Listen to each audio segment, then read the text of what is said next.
Cuba. And this is coming from the right. This is not someone who supports the Cuban Revolution. Do you want to? We'll start with an easy one because it's directly connected to what we were just talking about with Zunzuneo in Cuba. So if you go to this Max Blumenthal's outlet, it's called Grayzone News. And again, I'm not trying to beat up on our foreign policy establishments, foreign policy on Cuba or weigh into that, but this is how the sausage is made, and you're going to see a million examples of this in a second of this. But go to just type in on Google, like, or any search engine, Grayzone News, Cuban rappers, USAID, and you'll see this, and these are basically sponsored hip hop artists to write, to do revolutionary hip hop to appeal to the Afro-Cuban community, who the National Endowment for Democracy had identified as being a demographic. See, every time we do these operations, USAID, the NGOs, they'll submit what they call a baseline assessment or strategic assessment to the State Department, where they will do a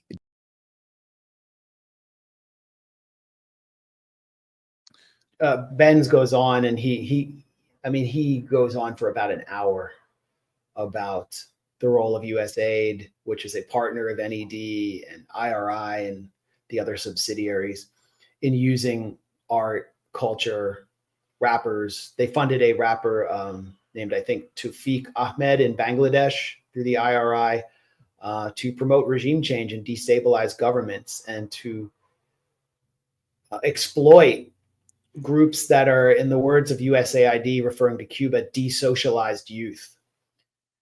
Here's the article he's referring to, by the way. It's called Cuba's Cultural Counter-Revolution. U.S. government-backed rappers, artists gain fame as catalyst for current unrest.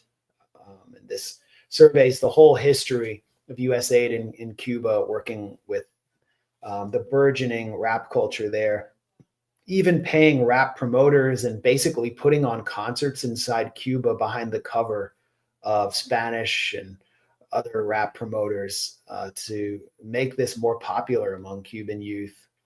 And it led to a brief series of protests in Cuba that were an obvious attempt at a regime change-oriented color revolution.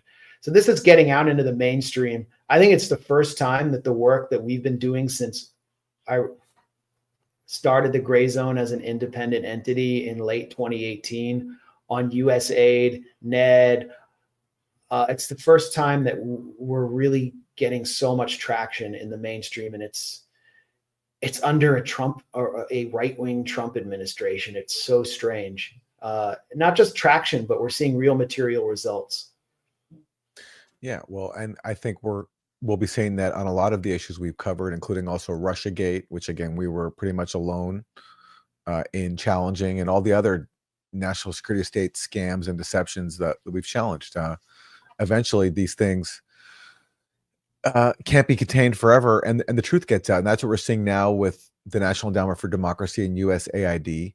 And, the fact that the NED was targeted at Cuba, as you talked about earlier, the NED traditionally going after left-wing movements around the world, it shows the lie and like the ridiculousness of Musk's claiming that the NED and USAID are tools of the far left. Yeah. No, they're the tools of the centrist, or whatever you want to call it, neocon establishment, uniparty, bipartisan establishment in Washington that's been targeting leftist and socialist leaning movements around the world for decades now.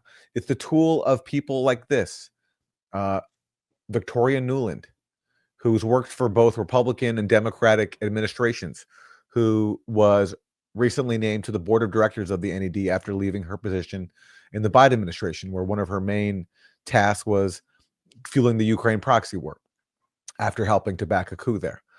That's who the NED is a tool of. So this claim from Musk that this is like and Trump as well, that this is from the far left. No, this has been used by people like Victoria Nuland to go after the left around the world and to undermine any possibility of a left-leaning government having a chance at taking power by destroying and destabilizing their societies.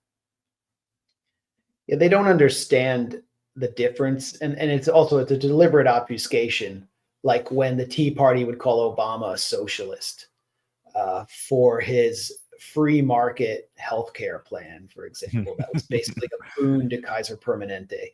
Written by Mitt Romney, basically. Yeah, based on Mitt Romney's plan when he was governor of Massachusetts.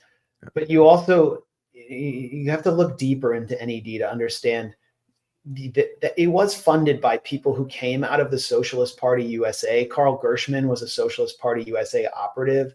Gene Kirkpatrick was as well. And these people became the neocons. They founded the base. They were the basis of the neocons. Before that, Carl Gershman was a foreign policy aide or sort of advisor to Max Shachtman, who was the leader of the Trotskyist movement in the US that supported the Cold War. And like, these are the people that inspired parties like the ISO, the International Socialist Organization, which has now folded itself into the DSA, which attacked us relentlessly over Syria, supported regime change in Syria. They support regime change. They supported, the Ukraine proxy war.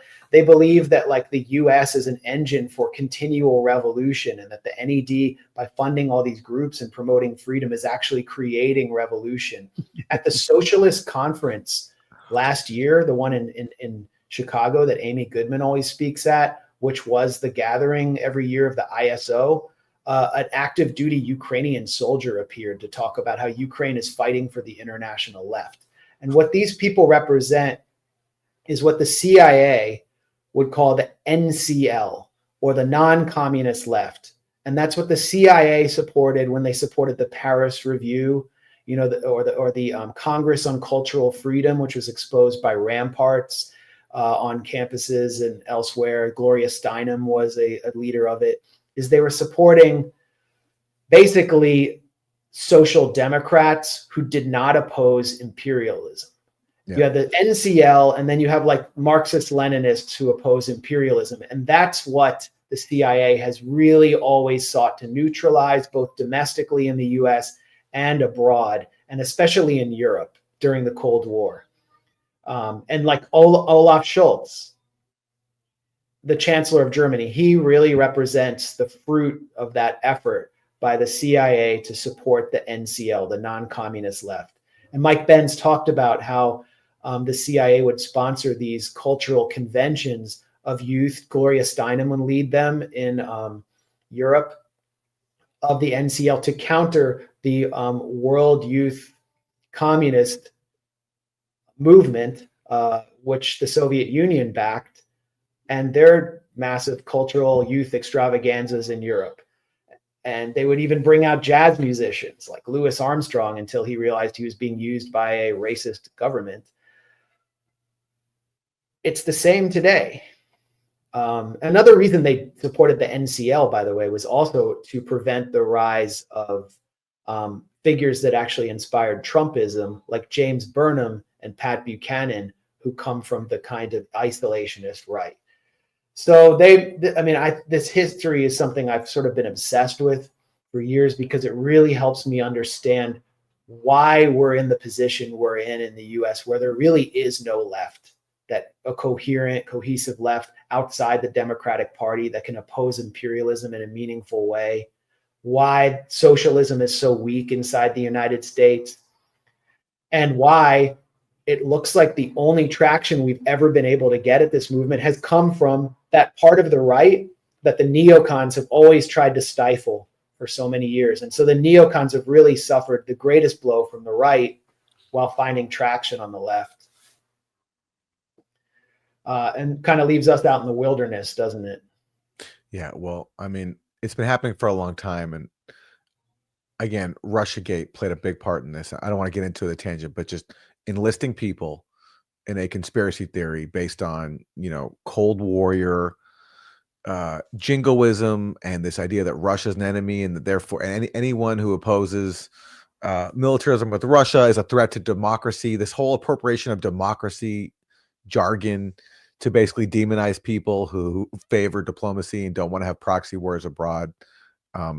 It's been very successful, and the left has never been weaker in my lifetime And to me, that was exemplified when every single progressive member of Congress got up and voted for tens of billions of dollars to fund a proxy war in Ukraine. And every single time. They had multiple opportunities to vote no, and they didn't.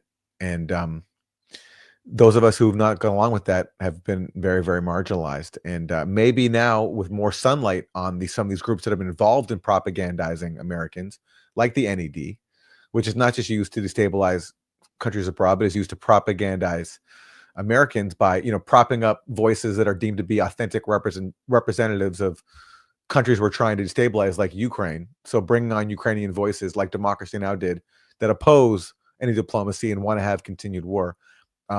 Hopefully now, with all that being exposed, people will wake up to the fact that they've been duped and lied to, and enlisted in really evil things in the name of so-called freedom and democracy and respecting the agency of foreign peoples whose societies we're actually helping to destroy.